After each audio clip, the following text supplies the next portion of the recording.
be the best version of myself that I can be, try my best all the time, work hard, be a good teammate. In competitions, be an absolute fucking maniac and just be a killer on the track, just be so competitive. That would be a success. At the end of my career, I look back, all these races, I'm just like doing my absolute best, being as competitive as I could be, knowing that I put all the preparation that I could into those. Yeah, I think it's just about doing your absolute best, and that's the measure for success. Ladies and gentlemen, that's Drew Bosley back on the Running Effect podcast today. I had the privilege of sitting down with Drew close to 3 years ago, as we talk about at the beginning of this conversation, right after he had placed third at the NCAA Cross Country Championships behind Charles Hicks and his teammate at the time, Nico Young. He also, at that time, I think had ran 13:13 in the 5K. And so we flip forward a bunch of pages 3 years later, and we talk about a lot of the adversity he's faced then, how he's continued to get back up and up and up again after having his face bashed into the concrete, and why he decided to continue to pursue the sport despite these setbacks, despite these adversities. Drew recently graduated from Northern Arizona University, based in Flagstaff, Arizona, where he was an NCAA champion on the team side, NCAA record holder at one point in the 3K, running 7:36, and just an overall stud who was pushing forward the sport through his performances, both on the grass and on the track. Now he's a professional runner for Nike Swoosh Track Club in Flagstaff under his college coach Mike Smith, and he's looking to do big things. And recently he placed 7th in the 10K at the USATF Outdoor Championships in Eugene, Oregon this past month, and he's got his sights set ahead for a full rookie season and dominance along the way. If you guys enjoy this one, share it with a friend, a family member, a teammate, someone who you think would find value and benefit from it.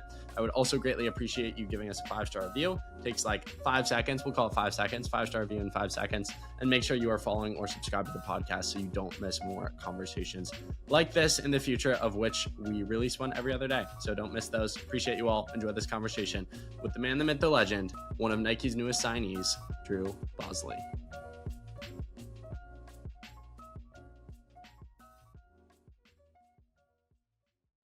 Ladies and gentlemen, he's back nearly, I think, 3 years later. He's run some remarkably fast times since then. He's run some races. He's balled out. Now he's a professional with Nike. He's moving up in the world. I myself, I would hope I'm no longer a scrub. Drew, I remember that conversation exactly where I was. I was still in high school, and I was in my parents' basement. Not a message board warrior, just trying to make my way in this life with a podcast. But I remember I was so bad back then, to the point where I literally think I called you from my computer. So the technology is a little bit better as we speak now. You're a little bit faster. I'm hopefully a little bit better of a conversationalist, and I'm excited to run it back, man. That's awesome. I'm excited. That was a long time ago. It was. I think you were on Christmas break with your family. You were like somewhere in Florida. I can picture the room I was sitting in. Yeah, that's crazy. Yeah. What's the biggest surprise over the last 3 years for you? The demand from myself, how much that I've needed to fight back and fight back against adversity and challenges and obstacles. In that room with that conversation, I would not have anticipated the amount of obstacles and challenges I would have to push through, stay positive, persistent. I wouldn't have expected that. I wouldn't have expected that, and I'm glad that I was able to stay grounded in my dreams and stay grounded with who I know I am, and move past those obstacles and stay as positive as possible. And I feel as though I'm on maybe a different path than 3 years ago, and had to take like 3 steps backwards to be on a different path. But I think on this path in running now, I think I'm going to be able to go further than I was on the original one. So that is a positive, and I feel confident in that. It's just, I would not have expected to have to fight so hard just to keep my dream alive, and I think it was worth it. I think a lot of aspiring young runners think that people like you have really clean paved paths, and they see what you do at the NCAA level, or they see you sign a professional contract, and they think to get there, it has to be the perfect path. Every workout has to go perfectly so that they can run 405, so that they can go to XYZ college, and they live in this fantasy world that I know doesn't exist because I have the privilege of talking to people like yourself. Can you paint the picture on how even your story is not that unique in the grand scheme of things, and how this sport is truly unforgiving and truly isn't fair? Like, running doesn't owe you anything, and I think that's a lesson that a lot of people think they won't learn, they won't have to learn, but you almost inevitably do at some point in your career if you're pushing hard enough. Yeah, definitely. Anything in life, running specifically, I think is um, not a perfect linear trajectory um, towards a goal, or towards like a where you want to be, or towards like the vision you see, or the person you want to be. Any kind of like end thing. Um, it's definitely not a linear path to that. It's sometimes um, specifically like runners, the way people's like brains can work can be, that's the only way to make sense of it, is like it's a straight linear path, and you can't take steps backwards or to the side, um, or whatnot. And if you do, that means something about it means something about your journey. Again, it's, you have to make sense of it somehow. And the stories that you could accidentally tell yourself in those moments could just completely take you um, off that path, and to understand that it's not going to be linear is a valuable thing. And the way that I make sense of it, and the way that I try to not fall into traps of like telling myself a story, um, or yeah, for a viewer that's struggling, or to like play victim mentality, or how would you say, like to get too frustrated, like something like that. The way I've understood it is, it's just like a way of life. This is just a way of life, and I choose to live this way of life because I love waking up, and like literally for the past month I've been waking up and like pinching myself, like I literally run for Nike. I'm a professional runner for Nike. Like like I have to pinch myself, and I just love this lifestyle, I love being a professional runner. Like I just love the lifestyle, and that lifestyle can line up with any part of like just like experiencing being a person. And um, then you can live outside, or you don't have to live in that fantasy world, like what you were saying with just like success hungry. um, just be really present in the loving that lifestyle. Like, yeah, love going to practice, love going for runs. I love being so sore, so tired, and trying to problem solve and figure out my way to revive myself, to recover, to get to the next day. I love that. Like that's like the game to me, and I love competition. Um, and even though it made me go a little crazy at times, like I love the obstacles in the last few years that have been put in place for me to grow. Um, that's all part of the game. Anything part of this game, I love, and that's what I've come to. Is this lifestyle is just, you know, this is the lifestyle that I love. When we had last spoken, it was maybe a little over a month after you placed, I think, third at NCAA Cross behind Charles and Nico, which feels like forever ago. And then I think you ran 13:13 indoors in the 5K, and you were kind of riding life high off of those performances. do you think you were ready for what came next in terms of the adversity? Because I think a lot of times when you get to the top of the NCAA, I can imagine in your head, you think, okay, here's where we start gunning for titles. Here's where we start gunning for records. And it's not that you didn't do a lot of those things in the years to come, but obviously, as you open up this conversation with, there was a lot of adversity on the other side of that. No, I don't think anyone would be. I don't think, especially like the way my imagination can roam sometimes is just like with a very positive undertone.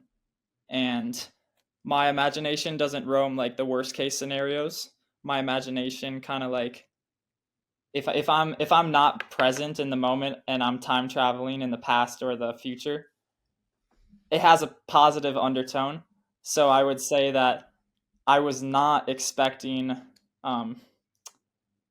the craziness or the unexpected negative undertone um, that I was like gonna have to battle for a little bit. So no, I think I wasn't prepared, but those are the best like teachers, when you have to problem solve and figure out and learn more about yourself. If you were prepared for it, there would be no learning. Yeah, I It's a think, line right there. yeah. I love that. I love that. I think a lot of times your love for something doesn't you don't know you love something unless it's tested. For you in that process, why did you decide to continue to push and explore the sport of running rather than hang it up when it got really hard and maybe you didn't think you'd ever get back to the heights that you had previously set out for? Well, there were definitely times, like I'm not gonna lie, there were definitely times in there I was like, like I don't know if I see this working out. Like I don't. It was hard. Like there were sometimes I was just like, yeah, like you said, like there were some really tough times you'd have to like talk yourself through some tough days, some tough weeks, tough consecutive months without running, or um, tough consecutive months with kind of like walking around with pain, um, stuff like that.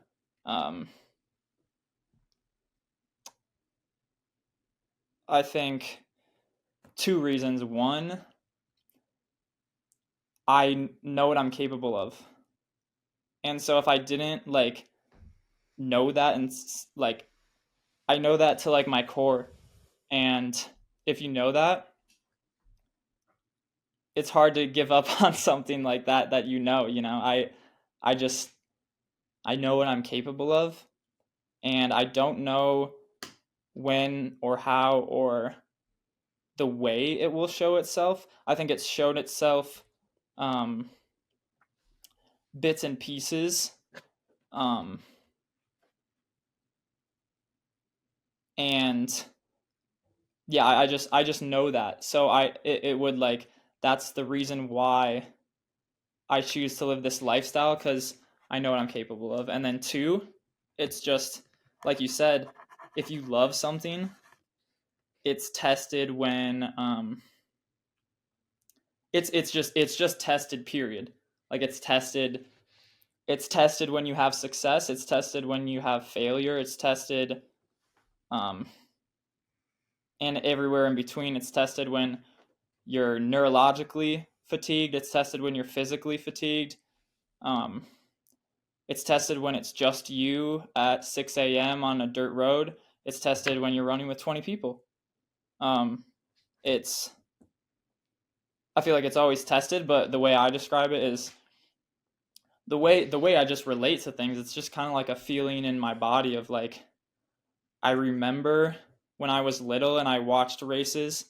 I remember when I ran my first races when I was little. I remember the progression of competitions and how that made me feel. Like you can't really like how can we describe like something that you love? It's just a feeling in my body, and I like that you're connected to it and you love it, and it's like it's it's part of you more than just your identity. It's part of you, like it's an expression um, of who you are, and like I said before, it's like a way of life. It's a way to be just like present. It's a way to, I'm just choosing to like experience this life through this lifestyle, um and so yeah, that's like the reinforcement of like what I felt when I was like a 6-year old watching the high school cross country state meet, and like in my body, and a thought in my head is like, I'm gonna win this race someday, like I know that I will.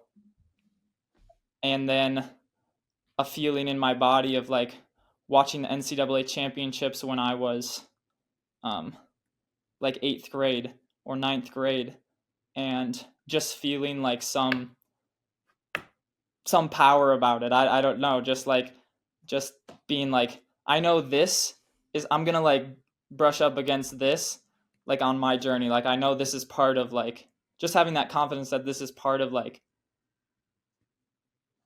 my journey in this lifestyle. Yeah, I love it, and I'm confident in what I'm capable of, and that's the reason I didn't give up. That's basically it. So much to unpack there. I think one of the things that stood out to me the most was the conversation you started around, knowing your potential, seeing your potential, that being a big reason you can't give up. And I think one of my favorite sayings that's true in life across many avenues is, when you see something, you can't unsee it. I think that goes for potential as well. I feel like there's a part of you that if you hung up the spikes, you'd probably carry regret with you to the day you die, thinking every year you watch the US championships or the Olympics or the world championships, like, damn it, that could have been me. How much did those thoughts keep you going in terms of like, in those little moments, like, I know that can be me one day if I keep pushing? I guess my frame of mind wasn't necessarily like, it wasn't necessarily like seeing, like at the time it would have been like, although there was one race like that, what you just described. There was one race, it was like the Paris Olympic trials, where like the 5K, the 10K, and the steeplechase, I think those specific races, like I watched and I just like cried because I wanted to be out there. And so I guess to your description, like maybe it was that, like it wasn't necessarily like seeing success and being like, I know I can have that success. It wasn't necessarily that angle. It was more so like, that's what I love to do, and I can't do it right now. But more so, I think the I think it was more so just like, I know the, like the person that I am is like not the person to like give up on myself. So there were times that, I couldn't handle like fleeting things like emotions. There were times that I would struggle in that. I don't think ever deeply I was like, I'm done with this. I always kind of like, there was an undertone, I was staying in it, like my mind was staying in it. It wasn't really like, um the tails weren't or sorry, the scales weren't tipping towards like, I want to be done. I think it was just the hard moments were just like things like emotion that comes because I care, or things like um not being able to live the lifestyle that I love, and kind of like learning, kind of like force feeding myself to like learn more about myself, and then have gratitude for all parts of sport. And part of sport is like heartbreak and injury and stuff like that. um like to understand, I have to be grateful for it all, and not just like the parts that aren't that. um yeah, that's kind of the best way I could describe. I don't think I ever was like, the scales were tipping like, I want to be done with running. I kind of always knew the person that I am is like someone that doesn't give up on myself. But like you said, you could, that happens all the time. I feel like is just like kind of knowing something, just having that sense, like you said, like once you have that, or you feel it, or you see it, it's hard to like unsee those kind of things. So you like know it, like you have the sense, you know it about yourself. So like if you live out of the things that could hold you back, like doubt or fear, um, or insecurity, stuff like that, then yeah, you're gonna have like, it's gonna be hard to deal with, um, knowing that you didn't take that leap, or you didn't like do that for yourself. Deep question, but you are a very, very deep man, so I want to ask it to you. When we're having these discussions about, all we're talking about is feelings, right? How are we feeling, with adversity, with outside control? And I had the question that I want to ask you, which is, in your head, what do you think of Drew Bosley, and who do you think you are? Like, what do you think about yourself in these moments? This is a Shannon An, Thompson type question. an example. I think of myself as an example, um, for others. Yeah.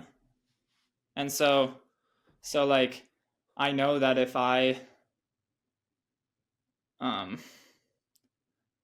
if that's the way that I interact with myself, I can't, there's no there's no like excuses for myself. Like the way to succeed in that is just do my best all the time. Um, and sometimes like we're humans, sometimes like I'm doing my best and I get it wrong. Like we do our best, we get it wrong, but the way I see myself and interact with myself, the undertone of that is just like an example. Can you take the listener through some of the adversity you faced? We've kind of spoken about it broadly, but what were some of those moments, and how'd you ultimately overcome them? So, after indoor season of 2023, like middle outdoor season 2023, I had bone stress to my sacrum, and I kind of came back as like hard as I could, like full on intensity, full on like tunnel vision, full on emotion and rage for the cross country season of 2023. And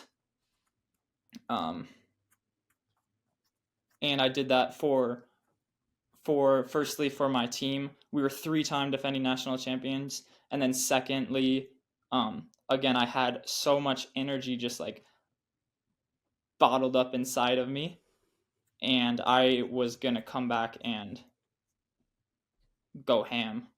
That was like my mindset, and I trained really hard in the summer, trained really hard with the team, had been running well cross country races, won like some regular season races against top guys, and NCAA's I finished 5th at the NCAA meet, and we scored 71 points, which is great for our team. We got second. So I would call that season like a A-. Like that was great. And after that, then it was just rippling injury after injury, painful thing coming up after painful thing coming up. My knee, my back, foot, sacrum again, knee. Like it was just and anybody that has like the reoccurring stuff, like a lot of it's so like mechanical, and not only was it like injury, it's just like I didn't feel like efficient whatsoever running. Like it just like I didn't feel like myself, my stride. It did like it was just all wonky. And I think a lot of that was like my over intensity. A lot of it was my feet getting dumb wearing super shoes. My brain didn't have like the neurological connection to a lot of my muscles anymore, from wearing super shoes all the time. And it was just it wasn't an overly long journey to like figuring those stuff out. It was just like the way that I experienced it was just like a slow and steady process of like putting pieces back together, like putting Humpty Dumpty back together almost. Um, and it was like frustrating the fact because I want things to like happen quickly, and I just needed to find some patience to know that figuring out my body and figuring out my mechanics and staying healthy is not exactly an immediate thing. When, especially when my my energy and my intentions were just to go ballistic and train crazy and just yeah. And I think a lot of things too. Like I have a lot of like little things in order to do that more dialed now. Like I have fueling way more dialed. I have sleep way more dialed. I've understood a little more about like being able to like deep rest my nervous system and not be in the state of a lion chasing you all the time. Um, yeah, I like to think sometimes like a wild animal like has their meal, like they hunt, they kill, they have their meal, and then they like sleep somewhere like after they do all that. And so I just needed to figure out the how to let my nervous system just kind of like sleep somewhere, like figuratively. Obviously, sometimes I would just nap, but like figuratively, just like read a book by myself or just like lay in a hammock, go for a walk. It was a lot of like emotional recharging. Um, yeah, I just needed to figure out to have my space, like some alone time to like recharge to then be able to raise my nervous system again. So just like those are examples of just kind of like learning myself and not being like so intense all the time. Um, and in prioritizing consistency and longevity, because all in all, that's how I'm going to run the fastest in the body that I was given. That's plain and simple. That's it. So I think I needed to learn those aspects and now start to refine them. But it was a lot with just injury, mechanical issues, and just like physical pain to my body. There were sometimes like I would run on when my back and sacrum would hurt or my knee would hurt, and I would just like I didn't know how to handle my emotions and was just like I'm just gonna run on this, like fuck this. I'm like let's just see if this kind of like works its way out, and it would just make things way worse. And so I needed to find this. Sorry, something just fell. I needed to find. Is that a guitar right here? It Musician? was Bob Dylan? trying. That's kind of like a little side project now that I have time. As a pro runner, I need to learn some chords. My voice is, it's okay, but still need to practice singing in the shower, stuff like that. But dude, you seem like the type of dude who'd be into like folk, like Mumford Sons. I could see you at a Mumford I'm Sons not. concert. I love Mumford and Sons, but I'm not as like into it. I love Bob Dylan. I love the band named Goose. I like Grateful Dead. Bob Marley. I like R&B. I like Justin Bieber's music. I like. What do you listen to before races? Tupac or In the Air Tonight, the extended version. Phil Collins. So you're a classy guy. Classy guy. Sometimes in high school I would listen to Christmas music. Before races? Kind of like, yeah, it was just kind of like an exercise, like unknowingly an exercise I was doing, like keeping my emotions low. Unknowingly intelligent about my emotions. I didn't know why, but it worked. And then I was like, oh, it was just because of Christmas music, but it was like my awareness that I'm like getting too high, too amped, too up here before the race, and just like unknowingly bringing myself back down, just awareness. But it came out as like I just listened to Christmas music in like September cross country races, and um, Legendary. but Legendary. yeah, I just like any music that I'm just like um that just makes me feel good. Yeah. We'll Yeah. come back to the adversity thing in a second, but for the sake of going down this rabbit hole, I am curious to hear about. So you've run an NXN, Brooks PR. So you're at the top stages in high school, then college, right? NCAA cross. When I watch on the TV, and I watched it, I've been to one NCAA meet your freshman year in Terre Haute. I think I'm Mhm. still recovering from how cold that day was. And then you raced the U.S. Championships on the track this past month. How would you compare the pressure you feel on the starting line for those kind of three different experiences, like high level high school, high level college, high level professional? Is the pressure you feel much different? And do you think a lot of those high school or now pro endeavors are individual? College, you guys were such a team and you were trying to win championships. Did that add a level of pressure? Can you take me through some of that? I'm very curious. Yeah, it definitely just depends on where my frame of mind was. Some of the most nervous for races I've ever been be random high school invitationals you would never even hear about. Sometimes I'm more nervous for the George Kite Classic in August at Buffalo Park in Flagstaff, Arizona, than NCAA championships. It's all just like where my head's at, where my frame of mind is at.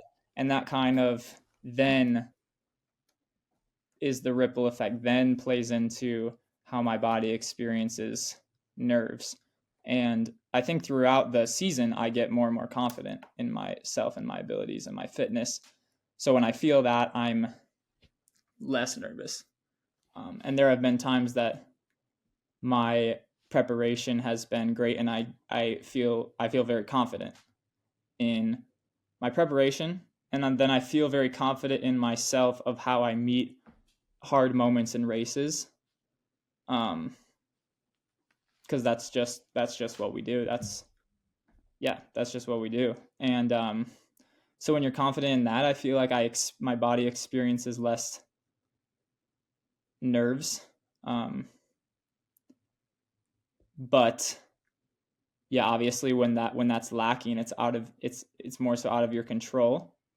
Um, I experience uh, I experience more nerves because there's more unknown. Um, and I think, like you said, then there are variables of like you're on a team that's relying on you. You don't want to let people down. You're defending national champions. I'm collegiate record holder going into the event at nationals, the event that I hold the collegiate record in. Things like expectation, what I'm talking about, like things like that. Um, and then versus like something like USA's, like I wasn't nervous at all for USA's. I didn't have any standards. I was playing with house money. Um, I wasn't like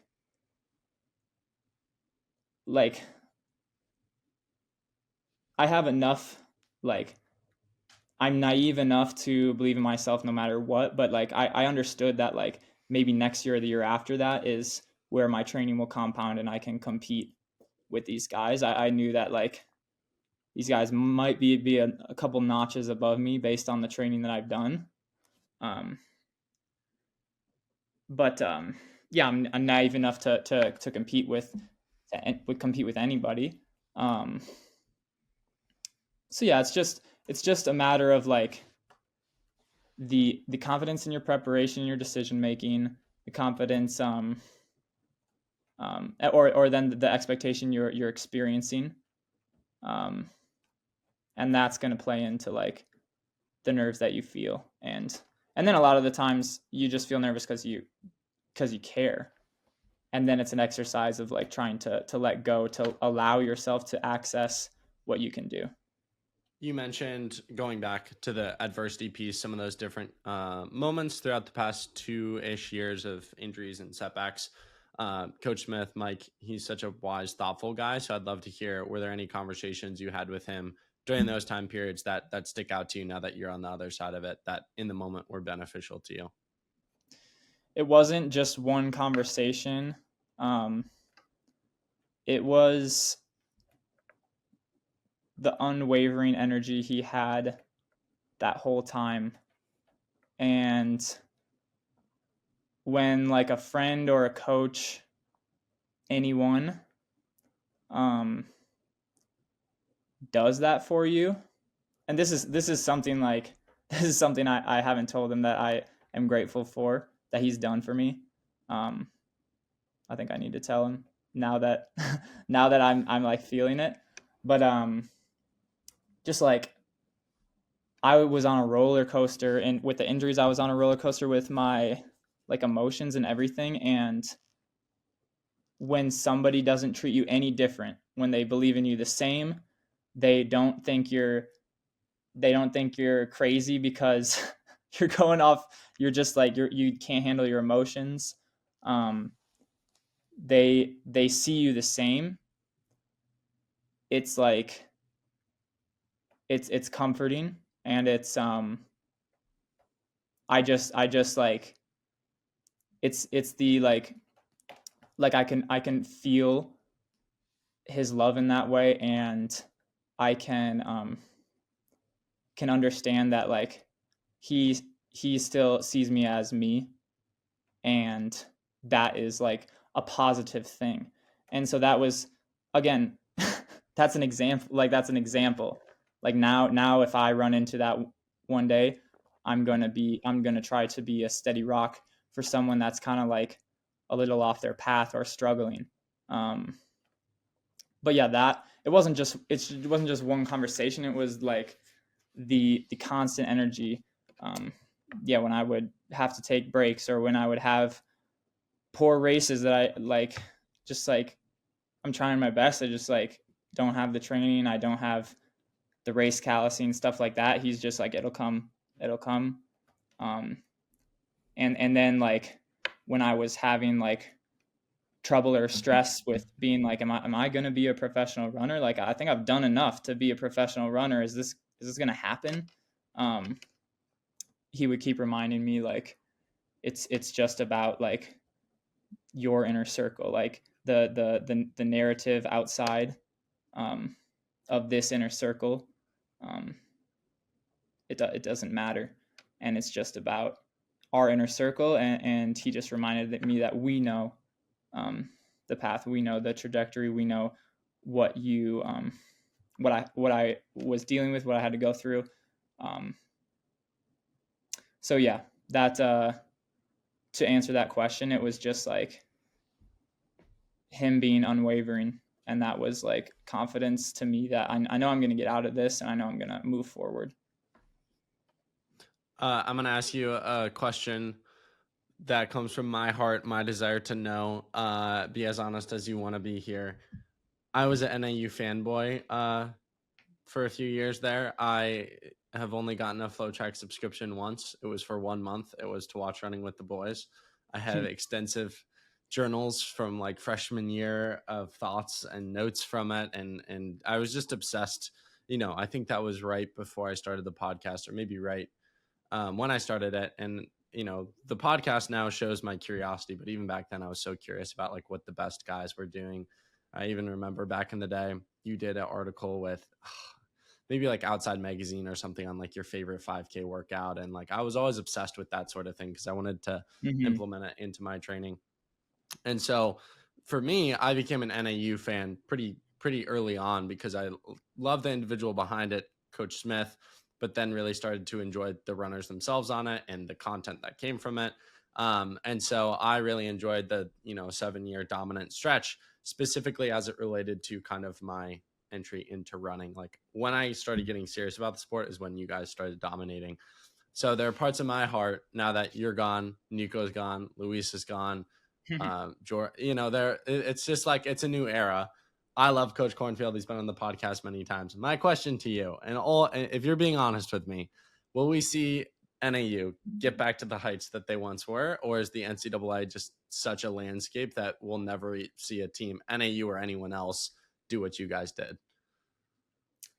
I think that you will see that level of excellence somewhere. It's going to come up somewhere. I don't think it's something that will never happen again. I think it will happen again. And then in reference to NAU specifically, NAU as a whole, as a culture, as a program, it was built. The foundation was built before Coach Smith got there, before I got there, and that being said, it was never one like athlete or one team or one kind of like run or like a dynasty that like defines NAU. And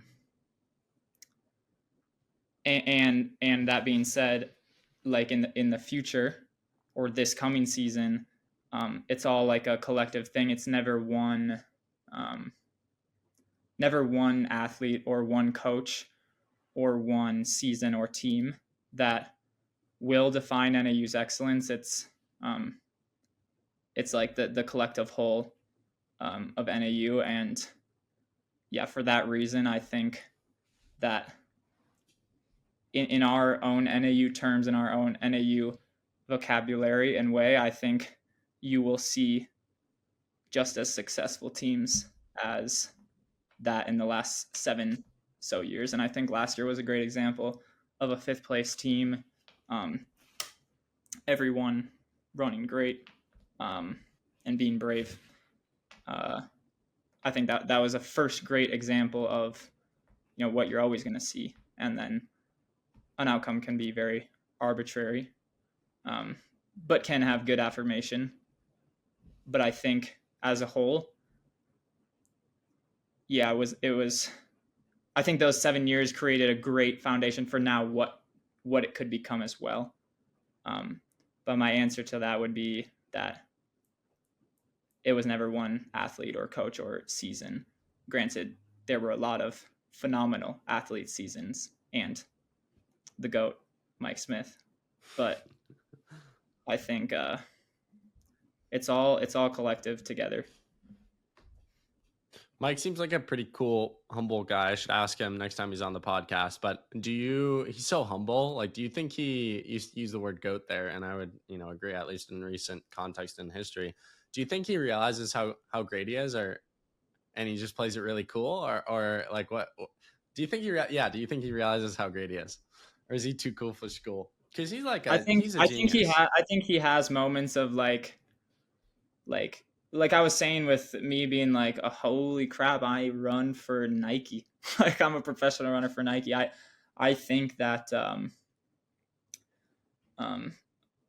he definitely has those moments of being like, oh, like he has a workout that an athlete that like does or a result, like an outcome based thing, and he's like whoa, that was awesome. That was so cool. I think he has that often.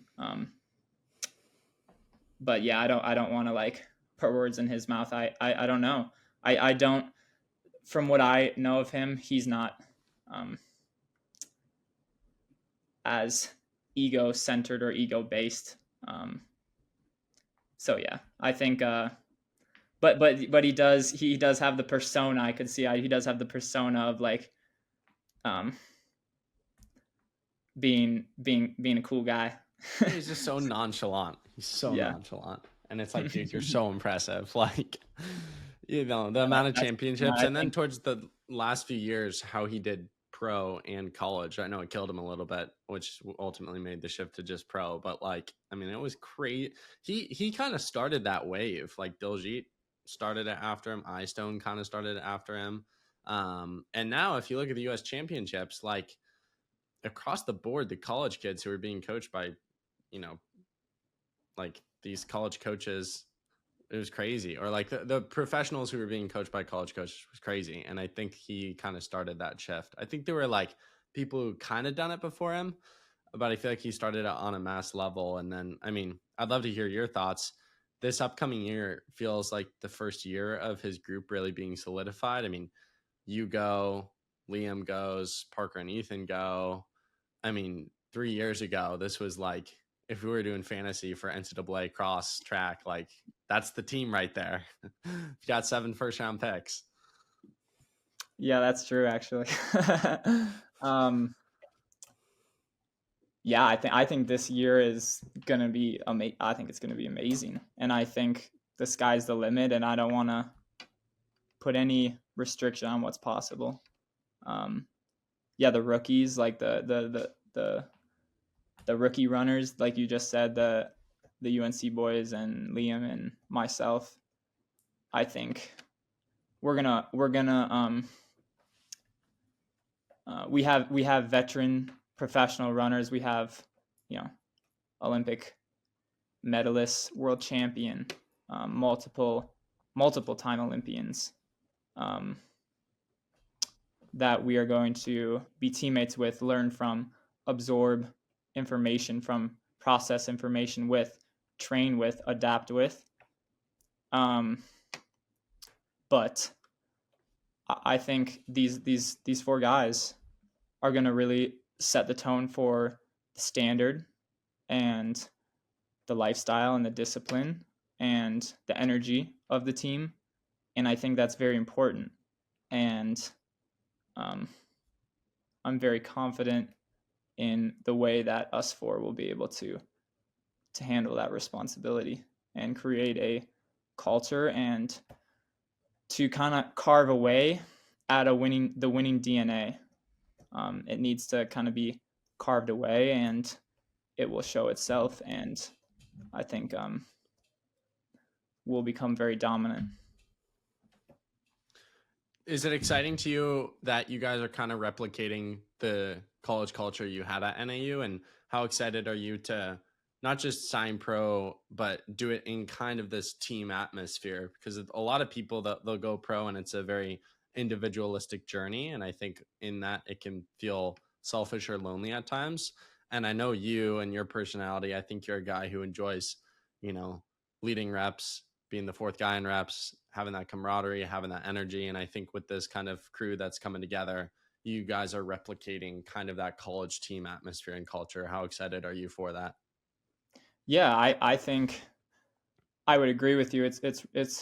It's somewhat of a replication. I wouldn't necessarily say that it's an NAU replication, because we're going to take things from the culture that Parker and Ethan had laid down at UNC. We're going to take things from Liam. We're going to take things from world champion Donovan Brazier. We're going to take things from multiple time medalist Galen Rupp. We're going to take things from Mike Smith. And are Brazier and Rupp on the team? Yeah. That's crazy. I mean, I know Rupp makes sense, but is Brazier being coached by Smith right now? Yeah. Oh, I didn't know that. Yeah. My gosh, this is what I mean, dude. He's so talented. Coach Smith coaches people. You're like, what? I mean, yeah, the pipeline from the range of Rupp to Brazier, I don't know what other coaches doing that. Yeah. All the kids are going to hop on and say, you're glazing Coach Smith. It's true. He's good at his job. Yeah. Anyways, keep going. Didn't mean to interrupt. I think it's going to be a collective in terms of creating what this culture is going to become. And I don't necessarily know. I don't know the future. I don't know if it's going to replicate anything. I think maybe it turns into something of its own. I think it's going to turn into something special. And I think for all of us to have like an open mind on where the culture will go, or our energy and attitude or competitive nature, or, handling the little things, the professionalism of it, doing that as a collective, the way that happens, it's not set in stone yet. And I've been a part of NAU, which was a collective that found a very good way in the NCAA system to handle that, and that in turn played a role in success. And obviously, all these athletes have had their fair share of success and their fair share of learning the professionalism of this. And yeah, I think all these pieces together will make it so unique. Without one person or without one, yeah, I think it will be unique on its own. All these specific people on the team, and it will be a certain way because of that. And I'm excited to see how it plays out and what's possible. And I don't know what's possible. I think anything's possible. What's your biggest hope for your professional running career, top to bottom? What do you think about when you think of the legacy you want to leave within the sport? That's a very tough question. It's a very tough question. I think I don't maybe want to necessarily live in like chasing a certain legacy or live in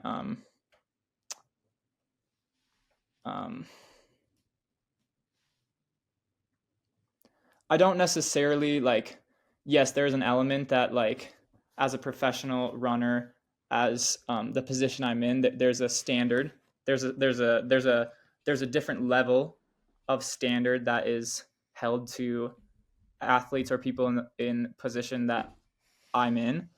But I just want to stay true to myself and express myself through running as best as I can, do my best every day.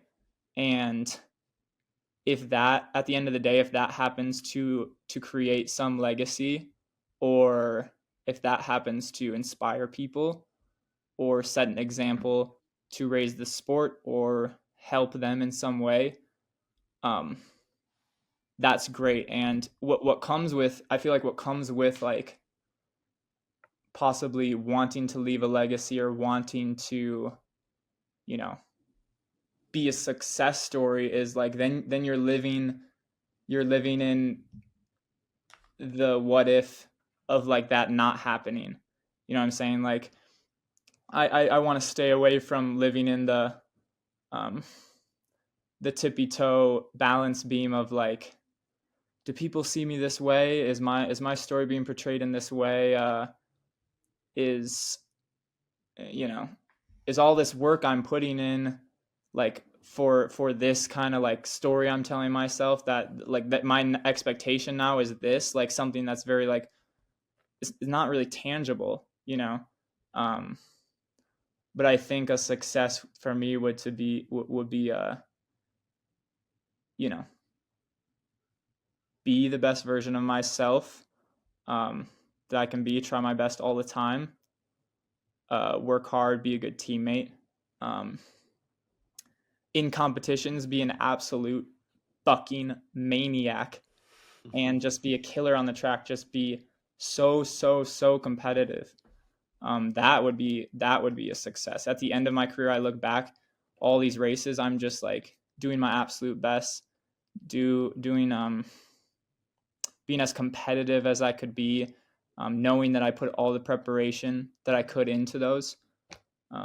Yeah, I think it's just about doing your absolute best, and that's the measure for success, not necessarily, at the end of the day, like what people are determining your success as, in terms of like just in reference to like leaving a legacy. Like a legacy is kind of like, yeah, I don't want it to be deterrent on what other people are saying, basically. Drew, final question for you, wrapping this one up. What's one hot take, bold prediction you have for the World Championships next month in Tokyo? It doesn't matter male or female, but I think in at least the 10K, male or female, in at least the 5K, male or female, in at least the 1500, in at least the steeplechase, in at least the 800, there will be an American medalist. in Wow. all of those. It doesn't need to be both male and female, but Sure. there'll be one in the 10K out of those 6. There will be one in the 5K out of those 6. There will be one in the steeple 15 and 800 out of the 6. I'm not a bettor. I don't gamble. I don't even know how I could gamble if I wanted to, but that sounds like a betting line right there. That sounds like something Stephen A. Smith would be breaking down on ESPN. So I love it. Drew, really Yeah. appreciate it. Thank you so much for the conversation and taking the time to chop it up and give insights on the last 3 years, as well as your future moving forward with Nike and Coach Smith. And keep crushing it, man. Always have looked up to your career and rooting you on from afar. Thank you so much. I appreciate it. I had a blast talking, and also good job to you. Based on the conversation we had 3 years ago, you've done a great job, and you're starting to climb the ladder, and you're doing awesome. Thank you, man. Made it out the parents' basement. That's the big thing. So 3 years from That's a now, I'll positive. have you That's in a a studio. Yeah. positive.